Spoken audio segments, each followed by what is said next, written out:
that is chilling and cold, but damn good. Buckle down.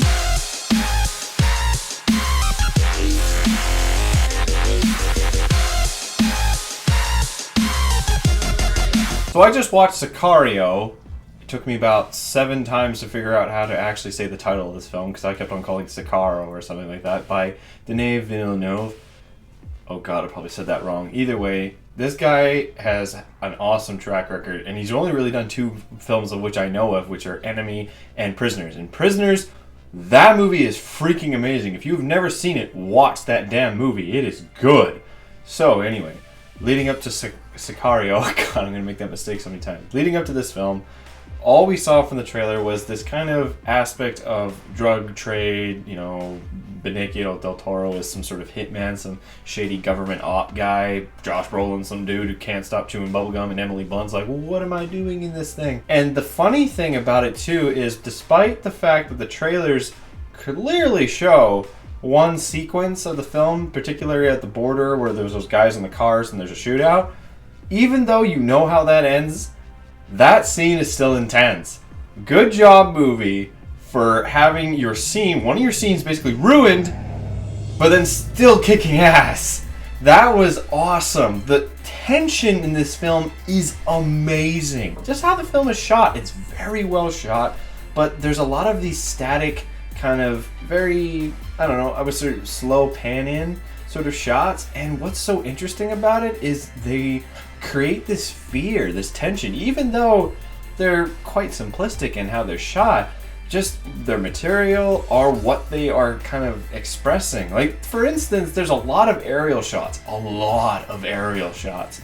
a lot of them are of this one scene where they're going into Mexico to get someone, and they've got the trucks, and you think, okay, we're just seeing an aerial view of these cars just driving. But just how it's framed, just how the music is playing, even though it's a very simplistic tone, the tension and just the of it all is amazing. I can't believe how intense this movie was, despite the fact that, as the trailers kind of showed it up, it's not a shoot-'em-up film. It's a tension thriller, almost. It's a drama thriller.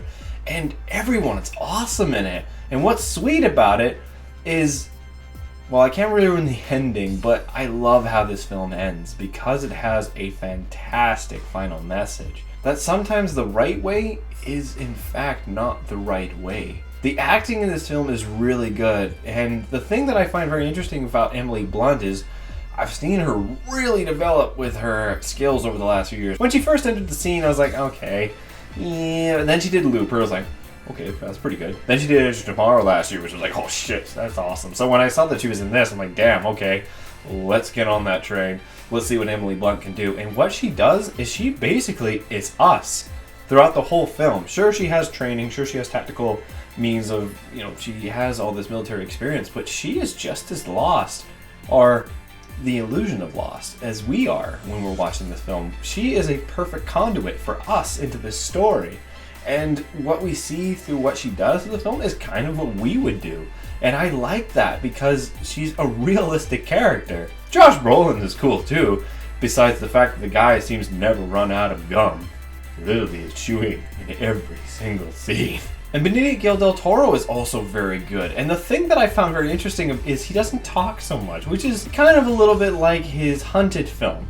If you've seen him in, say, The Usual Suspects, the guy does this really kind of very hard to decipher voice, and he also kind of just talks a lot. But in this one, he's very cold, he's very cunning, and his motives are very twisted, very dark.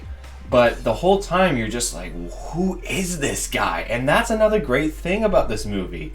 And what's probably the best of all of it is it's 2 hours long, but it did not feel that long. Never did I check my watch once during this movie. Not once.